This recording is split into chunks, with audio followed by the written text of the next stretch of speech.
제가 이번 6월이 되게 중요하다고 올해 시장 특히나 하반기 시장에서 되게 중요하다고 말씀을 드렸었고 그리고 이제 두 회사의 입이 되게 중요하다고 말씀드렸었어요. 애플하고 퀄컴이 이제 되게 온디바이스 AI에서 되게 중요하고 요게 AI 섹터 투자에서도 되게 중요한 이제 포인트, 터닝 포인트가 될 거라고 했는데 일단 그 기술적으로 보면 애플 인텔리전스가 뭐 새로울 건 없었어요. 네, 사실 뭐 그 전에 애플이 어떻게 이제 조금씩 소스를 공개했던 내용들하고 거의 크게 다르지 않았었고요. 그래서 일단 기술 뭐 이렇게 이제 전문가들이나 이제 이렇게 그 테크 쪽에 계신 분들은 좀 실망스럽다라는 평가가 대부분이었는데 시장에서는 오히려 이 정도면 꽤 괜찮다라는 반응이었고요. 다행히 그런 것들이 시장에 이제 영향을 미치기 시작했어요. 최근 흐름을 보면 일단 ARM이라든지 퀄컴이라든지 이제 이 온디바이스 AI 관련된 업체들은 주가 흐름이 굉장히 괜찮은 편이고요. 대신에 이제 약간 그동안 주도해왔던 AI 이제 인프라, 이제 서버 인프라 쪽에서는 약간 좀 조정을 받는 것 같아요. 그래서 엔비디아가 고점 대비해서 지금 10% 정도 조정을 받았고요. 오늘도 보면 이제 SK 하이닉스하고 한미 반도체, 그 엔비디아의 친구들이 좀 이제 약간 조정세를 보이고 있고. 근데 뭐 이 조정이 뭐 그렇게 크게 뭐 어떻게 흐름 자체를 추세 자체를 뭐 이렇게 훼손시킬 정도로 크게 받고 있지는 않고요. 그래서 일단 단기적 뭐 지금 이제 아직까지 뭐 시간 좀 더 보고 지켜봐야 하겠지만 지금 흐름으로 봤을 때는 AI 섹터 투자에서는 나쁘지 않은 흐름이라고 생각합니다. 단기적으로는 일단 ARM하고요, 온디바이스 AI 쪽에 이제 관련주들이 흐름이 괜찮을 것 같은데, 근데 이제 요게 약간 묘한 흐름은 있어요. 그러니까 엔비디아하고 엔비디아 친구들에서는 이제 국내 HBM 관련주들이 같이 엮여서 약간 동조화 흐름을 보였었잖아요. 그러면 온디바이스 AI가 되면 이제 애플이나 퀄컴이나 뭐 ARM이나 뭐 이제 시놉시스나 케이던스 같은 업체들이 이제 주가 흐름은 괜찮아요. 근데 이제 국내 프록시라고 할 수 있는 리노공업이라든지 뭐 이런 회사들이 생각보다 지지부진해요. 그러니까 왜 그러냐면 엔비디아하고 HBM은 사실 직접적인 관계고 직접적인 수혜라고 이제 시장에서 인정을 하는데 온디바이스 AI는 좀 애매하다. 이렇게 좀 생각을 하는 것 같습니다. 시장에서는 아직까지 이게 직접적으로 수혜를 볼 수 있나? 라는 이제 이런 의문들이 있는 것 같고요. 그리고 오히려 뭐 온디바이스 AI가 되면 그냥 일반 디램이 수혜를 보는 거 아니냐. 약간 이런 모습을 보이고 있는데 이게 왜 그러냐면 일단 온디바이스 AI에 최적화된 칩들이 안 나와서 그래요. 특히나 메모리. 예를 들면 우리 그 엔비디아 GPU 가속기에 최적화된 게 HBM이라는 스페셜티 디램이잖아요. 근데 온디바이스 AI가 되면 칩셋은 굉장히 고도화되고 NPU 면적 사이즈가 커지고 여기서 이제 처리할 수 있는 어떤 프로세싱이 많아지는데 여기에 이제 붙는 디램이 기존에 LPDDR5나 아니면 서버용, PC용 이제 DDR5 같은 그냥 범용 디램이잖아요. 이게 최적화돼서 나중에 LLW 같은 로우 레이턴시 와이드 IO 같은 칩이나 아니면 버티컬 팬아웃 같은 이런 최적화된 칩들이 이제 온디바이스 AI용으로 메모리가 적용되기 전까지는 약간 이런 실질적으로 수혜가 맞아? 프록시가 맞아? 이런 이제 의문들을 가질 것 같아요. 하드웨어가 준비될 시간이 필요하고요. 그리고 이제 사실 서버 쪽에 그 어떤 칩을 사는 그 클라우드 사업자들을 보면 사실 그렇게 이 업체들은 성능만 좋으면 가격을 별로 안 따져요. 그래서 성능이 5배 좋으면 가격을 7배 주고 살 수 있는 거거든요. 마이크로소프트나 뭐 구글이나 메타 같은 회사들은 그렇게 사잖아요. 근데 이제 우리 온 디바이스 AI는 결국 소비자들한테 가격을 전가를 해야 되는데 지금 뭐 AI 스마트폰이다, AI PC라고 해서 가격을 이렇게 소비자들한테 대거 전가할 수 있는 상황은 아니고 그리고 이제 결국 내구 소비재잖아요. 그거는 결국 경기에 영향을 받습니다. 그러니까 경기에 영향을 받는다라는 건 결국 금리가 떨어지고 소비력, 가처분 소득이 늘어나야지 이런 쪽에 나도 이제 AI가 되니까 이런 거 한번 바꿔볼까 이런 게 있는데 아직까지 이제 그런 확신은 없는 거죠. 그 제조사 특히나 이제 그 서비스 업체들도 그런 부분에 대해서 굉장히 의식하기는 하는 것 같습니다. 근데 우리가 사실 지금도 스마트폰을 쓰면서 빅데이터를 이 파이프라인을 통해서 빅테크한테 쪽쪽 빨리고 있잖아요. 그러면 이게 AI가 탑재가 되면 그 빅데이터가 훨씬 더 많이 빅테크한테 들어갈 거고 그런 부분을 사실 일론 머스크도 걱정하는 것 같아요. 근데 이제 사실 그 결국 스마트폰이나 로보틱스를 통해서 결국 멀티 모달에 대한 빅데이터가 중요하잖아요. 그러니까 멀티 모달에 대한 빅데이터는 결국 내 개인정보인데 이걸 이제 굉장히 의식할 수밖에 없는데 사실 빅데이터라는 거는 비정형 데이터고 비식별 데이터야. 그러니까 빅테크가 데이터를 땡겨오지만 이 사람이 어떤 사람이고 어떤 내용을 가지고 통화를 녹취하고 이렇게 하지는 않는단 말이에요. 그냥 덩어리로 가져와서 그냥 그냥 로트처럼 이렇게 대규모로 데이터를 돌리는 건데 그런데 사실 이거를 컴퓨팅 파워가 그렇게 좋으면 역산해서 이 사람 특정할 수도 있는 거 아니냐. 이걸 대해서 이제 걱정하는 거거든요. 그게 된다 그러면 진짜 우리 조지 오웰의 1984에 나오는 빅브라더잖아요. 이 사람이 뭘 하는지 다 알고. 실제로 그렇잖아요. 우리도 보면 근데 내가 좋아하는 영상에 대해서 유튜브가 알아서 올려주고 인스타그램 들어가면 내가 관심 있는 거 얘가 어떻게 나보다 더 잘 알지?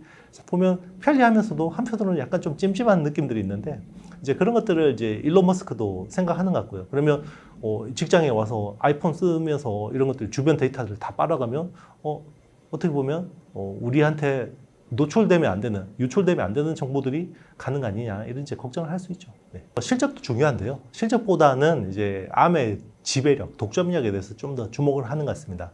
그러니까 암이라는 저전력 반도체를 설계하기 위해서 기본적으로 제공해주는 아키텍처잖아요. 전 세계 모바일 AP 시장의 90%, 95%를 암이 장악하고 있는데 기존에는 이게 모바일용이었어요. 스마트폰이나 태블릿 PC에만 들어가는 거였는데 이게 이제 X86 그 아키텍처를 밀어내고 지금 이제 윈도우 시장으로 진입을 하고 있잖아요. 그러니까 원래는 모바일에서의 독점자였는데 이게 그러면 PC 쪽에서도 독점자가 될 수 있고 그리고 놀라운 게 요즘에는 서버 칩 쪽으로도 기존의 X86 아키텍처를 밀어내고 조금씩 들어가고 있어요. 대표적인 게 이제 미국의 암페어라는 회사가 있거든요. 암페어라는 회사는 이제 그 저전력 기반의 서버 이제 이런 쪽을 제공해주는 회사인데 거기 대표이사가 원래 인텔의 CEO 출신이세요. 근데 그분이 이제 퀄컴하고 손을 잡고 이제 저전력 서버 요 칩셋 쪽을 이제 지금 적용하려고 하고 있는데 그러니까 이제 결국 저전력이라는 거는 이 AI 시대 필수적인 수요거든요. 그러니까 연산이 점점 많아지는데 전기 수요는 폭발하고 그러면 이거를 줄이려면 결국 저전력 기반의 설계 기술을 쓸 수밖에 없는 그러면 그게 암이 결국은 다 퍼져 나가지 않을까. 그래서 기존에는 모바일이었지만 이제는 PC 그리고 이제 서버, 클라우드까지 다 이제 암이 진출하는 거다. 여기서 독점적인 위치를 차지하고 있는 게 암이다라고 생각을 하면 결국 그 지금 밸류에이션은 비싸긴 하지만 그 가치를 인정해 줄 수 있다. 결국 독점이 되면 그냥 가격 올리면 되는 거잖아요. 온 디바이스 AI 쪽 흐름이 중요한데요. 지금 이제 AI PC 쪽에서 약간 노이즈들이 나오고 있긴 한데 결국은 암 기반의 칩들이 이 AI용 반도체는 거의 장악하지 않을까 이렇게 보고 있고 그런 것들이 시장에서 계속 인정된다 그러면 엔비디아가 거의 1년 6개월 동안 랠리를 일으킨 것만큼 암도 충분히 그런 가능성이 있는 회사죠. 퀄컴이 그러면 이제 기존에 모바일에서 잘하던 업체가 누가 PC 와서 잘할 수 있냐 이거잖아요. 근데 PC하고 이제 서버 쪽 칩이잖아요. 그쪽에서 누가 잘할 수 있냐? 그 제일 잘하는 회사가 퀄컴이에요. 퀄컴의 스냅드래곤 X 엘리트가 사실 센세이션 했죠. 예, 왜냐하면 그 윈도우 코파일럿이라는 그걸 이제 기본적으로 이 온디바이스 AI를 돌리려면 어떤 칩에서 요구되는 기본적인 성능이 필요한데 그게 그 NPU라고 해서 그 SoC에서 AI를 전용으로 담당하는 칩이잖아요. 그쪽의 성능이 보통 톱스라고 해요. 그러니까 초당 몇 조 번 연산할 수 있냐. 그게 코파일럿이 그러니까 마이크로소프트가 이야기하는 코파일럿의 기본 톱스가 40 톱스 정도 돼요. 그러니까 40 톱스 정도는 돼야지 우리 코파일럿이 안정적으로 돌아간다. 온디바이스 AI로 이렇게 이야기를 하는데 거기서 제일 지금 성능 좋은 칩이 지금 퀄컴 스냅드래곤 X 엘리트고요. 그리고 심지어 전력 소모도 적죠. 지금 애플의 M4 같은 칩은 지금 38 톱스 정도 돼요. 그래서 거의 비슷한 성능인데 이제 온디바이스 AI의 약간 기준점이 이제 40톱스. 초당 이 AI 연산을 몇 번 할 수 있냐. 그러니까 초당 40조 번 하는 거죠. 네, 그게 기본 성능이 되는 겁니다. 퀄컴 같은 경우는 이제 AI PC에서 이제 퀄컴 스냅드래곤 X 엘리트라는 제품이 굉장히 중요한데 약간 노이즈가 있긴 해요. 지금 게임이나 이제 특정 어떤 소프트웨어 쪽이 ARM 기반의 칩을 쓰면 이게 좀 안 돌아가는 문제들이 있거든요. 그게 왜 그러냐면 기존의 뭐 게임이라든지 아니면 뭐 소프트웨어들이 대부분 인텔이나 AMD 칩, 그러니까 X86 아키텍처 기반으로 대부분 프로그램이 만들어졌을 거 아니에요. 근데 이거를 약간 그 ARM 기반으로 그 에뮬레이터라고 해서 이제 이렇게 호환되게 이렇게 이제 전환해서 쓸 수 있게 하는 건데 요게 좀 이제 매끄럽지 못해요. 원래 초창기는 좀 그렇습니다. 그런데 이제 요것 때문에 좀 노이즈가 있긴 한데 저는 뭐 이게 큰 어떤 AI PC 전반에 영향을 미칠 정도는 아니라고 보고 있고요. 그래서 요거를 보면서 저는 일단 AI PC는 어떤 그 사무용, 어떤 그 생산성 이런 쪽으로 이제 초점을 맞추고 있는 것 같고 일단 뭐 그 엔터테이닝 쪽, 뭐 게임이나 이런 쪽은 좀 더 시간이 필요하지 않을까 생각이 듭니다. 뭐 마이크로소프트 그 자체가 지금 ARM 생태계, ARM 기반의 어떤 그 소프트웨어 생태계를 구축하려고 하고 있기 때문에 이건 이제 결국은 시간 문제라고 생각합니다. 브로드컴은요 원래 통신 칩을 설계하는 회사입니다.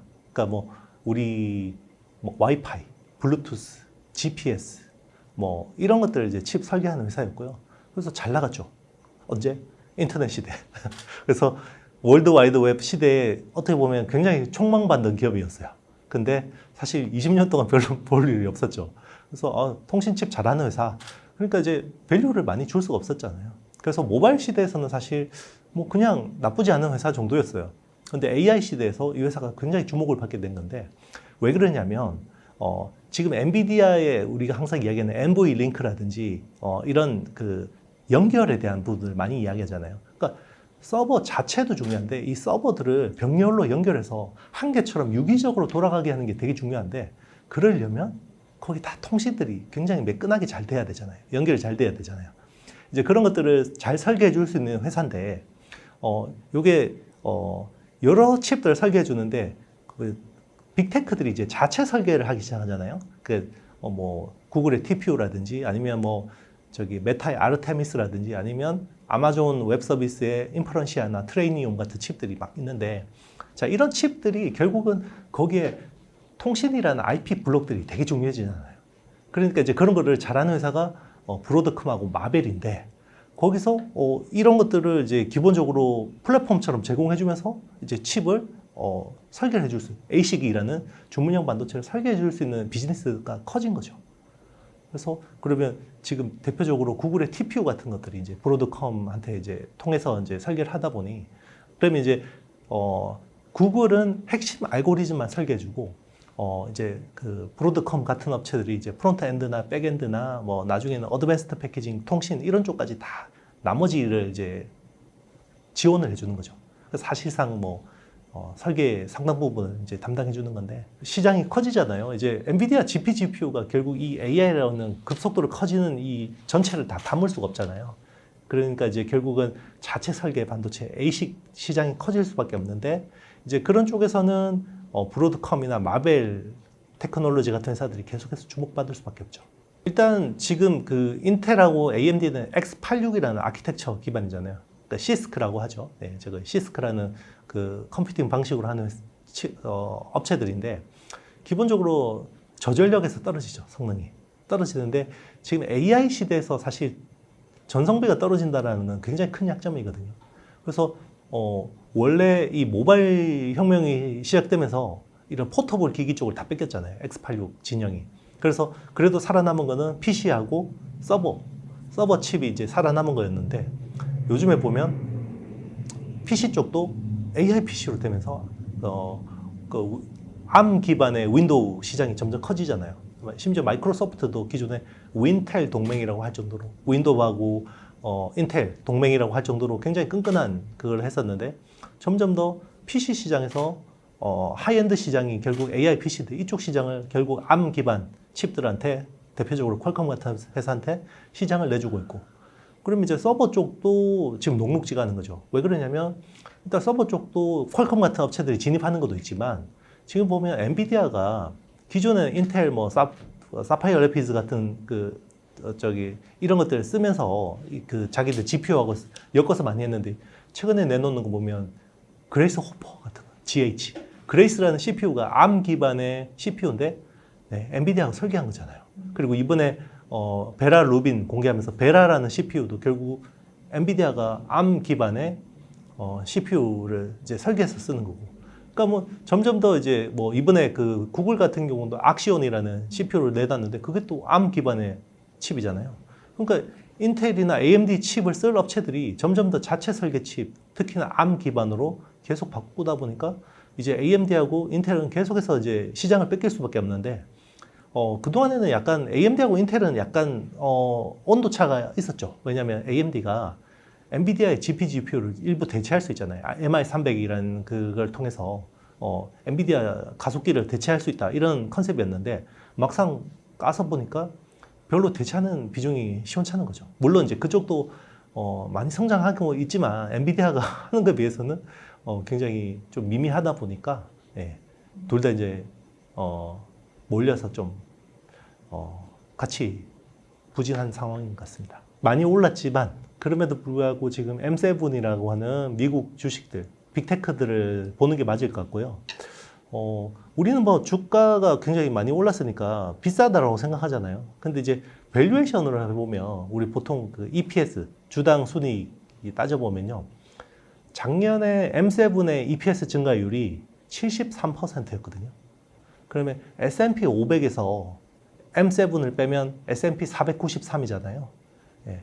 EPS 증가율이 작년 10%밖에 안 돼요. 그러니까 이 AI 혁명이라는 게 참 어떻게 제가 항상 그랬잖아요. 잔인하고 냉정하다. 네. Winner takes it all이라고 했잖아요. 그러니까 선두 기업들이 철저하게 유리한 게임이에요. 그래서 올해도 보면 지금 EPS 증가율 추정치가 M7은 43%예요. 그것도 올 들어서 계속 추정치가 높아지고 있어요. 벌써 추정치가 16%가 올라갔거든요. 왜냐면 그게 이제 엔비디아가 전망치를 계속해서 실적을 경신하고 있기 때문에 이제 그런 영향이 있는 거고. 근데 그러면 나머지 S&P 493은 올해 EPS 증가율 전망치가 얼마나 되냐? 5%도 안 돼요. 그럼 이제 지금 성장이 어디 있는지 여실히 보여줄 수 있는 거고요. 그리고 보통 M7 PER이 통상적으로 뭐 27배, 28배 정도 수준이에요. 주가 많이 올랐잖아요. 포워드 실적으로 지금 30배 정도밖에 안 돼요. 주가가 올랐지만 그만큼 실적이 뒷받침된다고 할 수 있는 거고요. 그러니까 지금 빅테크 많이 올랐으니까 다른 거 사야지라고 보면 다른 회사도 실적이 너무 안 좋아요. 네. 철저한 지금 양극화거든요. 하반기 시장은 적어도 미국 대선 이전까지 그럼 미국 대선이 올 11월이잖아요. 그러면 이 기사가 나가면 이제 7, 8, 9, 10 한 넉 달 정도가 남았는데 그때까지는 한국 주식보다는 미국 테크 주식이 좀 더 유리하다고 생각합니다. 네. 좀 더 유리하다 생각하는데 그럼에도 불구하고 이제 국내 주식 투자하시는 분들은 온디바이스 AI 관련된 업체들을 좀 주목해야 되는데 퀄컴하고 제일 거래 관계가 큰 회사가 있어요. 리노공업이 이제 테스트 소켓 쪽으로 이제 이런 쪽을 많이 하고요. 그리고 AI PC 쪽, 그리고 이제 뭐 이런 쪽에 관련된 업체가 이제 심텍이라는 기판 업체가 있고요. 그리고 이게 이제 온디바이스 AI가 되면 결국 TSMC가 수혜를 봐요. 그래서 사실 TSMC에 투자를 하는 것도 굉장히 좋은 방법인데요. TSMC의 그 DSP, 그 삼성의 DSP라고 하죠. 디자인 솔루션 파트너스. 그러니까 TSMC는 이 DSP를 VCA라고 하거든요. 밸류 체인 얼라이언스라고 하는데 이게 전 세계 8개밖에 없어요. 그 중에 한 개가 국내 업체인데 에이직랜드라는 회사가 있어요. 에이직랜드. 네, 그런 회사들도 좀 유망하다고 생각합니다. 왜 그러냐면 기존에 삼성 파운드리 쓰다가 TSMC로 이제 옮겨 타는 기업들이 늘고 있어요. 그게 이제 구글도 4나노까지는 삼성 파운드리 쓰다가 3나노부터는 TSMC로 갈아타고 있고, 그리고 이제 최근에는 진대재 사장, 그 삼성 출신의 진대재 사장이 투자한 딥엑스라는 NPU 업체 있죠. 거기도 4나노까지는 삼성 파운드리 쓰다가 3나노부터는 TSMC로 옮겨 탔는데 그거로 이제 파트너로 에이직랜드를 낙점을 해서 그게 한 100억 이상의 그 수주를 받았거든요. 그래서 그런 식으로 계속 늘어날 것 같습니다. 그리고 SK 하이닉스도 이제 메모리 쪽에 이런 것들을 컨트롤 IC라든지 뭐 이런 그 메모리에 필요한 시스템 반도체들이 있잖아요. 이런 것들이 기존에는 자체 설계해서 자체 생산해서 썼는데 요게 이제 7나노, 5나노 막 내려오거든요. 그러면 그런 선단 공정을 하이닉스가 할 수가 없어요. 그래서 에이지글랜드하고 협력해서 TSMC 팹을 아마 쓰게 될 것 같습니다. 그래서 그런 쪽으로 계속 확장성이 있죠. 일단 뭐 장기적으로 AI 섹터가 저는 거의 10년 사이클이라고 생각하기 때문에 주가로 보면 거의 5년 사이클을 그릴 거라고 봐요. 그러니까 우리 지난 모바일 혁명 때도 보면 스마트폰 사이클이 거의 한 2015년쯤 돼서 꺾였잖아요. 그러니까 피크 아웃을 하면 그 뒤로 주가는 재미없어요. 그래서 한 상반기 그러니까 초창기 한 5년 동안은 괜찮죠. 근데 제일 가파르게 성장하는 거는 초창기죠. 그래서 그게 지금 엔비디아나 엔비디아 친구들이 거의 사이클의 초입에서 그렇게 가파른 기울기를 보여준 거고, 이제 기울기는 좀 완만해질 거예요. 그런데 앞으로 한 3년 6개월 정도는 그 주가적으로는 굉장히 메리트가 많은 건데, 여기서 투자할 때는 뭐 제가 책에서도 언급했지만 결국 쇼티지라는 키워드를 따라다니면 된다고 생각합니다. 그래서 제일 먼저 AI 혁명이 시작되면서 이제 2022년 11월 챗GPT가 공개되고 나서 결국 쇼티지는 AI 가속기, 엔비디아 GPU가 없어서 여기서 쇼티지가 난 거고요. 뭐 아직까지 이게 이제 진행이 되고 있는 건데, 이제 쇼티지가 좀 풀린다라는 이제 기미들이 있으니까 그러면 이제 데이터 센터가 부족해지고, 데이터 센터에 쓸 전기가 없고, 그리고 물이 없고, 그리고 뭐 이제 데이터 트래픽이 부족하고 에너지가 없고, 뭐 이런 것들이 이제 계속해서 퐁당퐁당 이어지는 거죠. 이게 아마 내년쯤으로 가면 이제는 빅데이터가 부족하다 이런 이야기들이 되게 많이 나올 거예요. 그러니까 빅데이터가 왜 부족하냐면 빅데이터를 더 끌어와야 되는데 컴퓨팅 파워가 높아지는 속도에 맞게 빅데이터 확보 속도가 못 따라오는 거예요. 우리는 빅데이터를 이걸 부족할 거라고 생각한 적이 없잖아요. 근데 그만큼 지금 컴퓨팅 파워 계산 속도가 빨라지거든요. 그러니까 데이터 트레이닝 하는 속도가 워낙 기하급수적으로 높아지다 보니까 이제는 빅데이터를 가져오는 속도가 못 따라가는 거거든요. 그리고 이제 지금은 모든 가용 자원이 엔비디아 GPU에 가 있고, 그 다음에 이제 데이터 센터, 뭐 빅데이터 이런 쪽으로 가잖아요. 근데 사실 통신 인프라도 지금 심각한 문제예요. 왜냐면 챗 GPT가 나온 이후로 글로벌 통신 트래픽이 20%가 증가했거든요. 근데 점점 더 많은 사람들이 기존에 웹 쓰다가 검색 쓰다가 점점 더 이제 어떤 생성형 AI 기반으로 오잖아요. 그리고 생성형 AI도 기존에 텍스트 투 텍스트에서 텍스트 투 이미지, 텍스트 투 비디오로 가잖아요. 그리고 연말에 소라 나오니까. 그러면 그런 데이터 트래픽 폭증하는 것도 결국 투자해야 되는데 지금 급한 것부터 해결하는 거죠. 돈은 한정적이고 빅테크들이 돈은 한정적인데 일단 급한 거는 컴퓨팅 파워다 보니까 지금은 컴퓨팅 파워가 최우선이고 그 다음이 빅데이터하고 이런 식으로 이제 계속해서 인프라가 퐁당퐁당 가는 겁니다. 그게 다 완성되면 이 AI 사이클, 10년 사이클이 완성이 되겠는 거겠죠.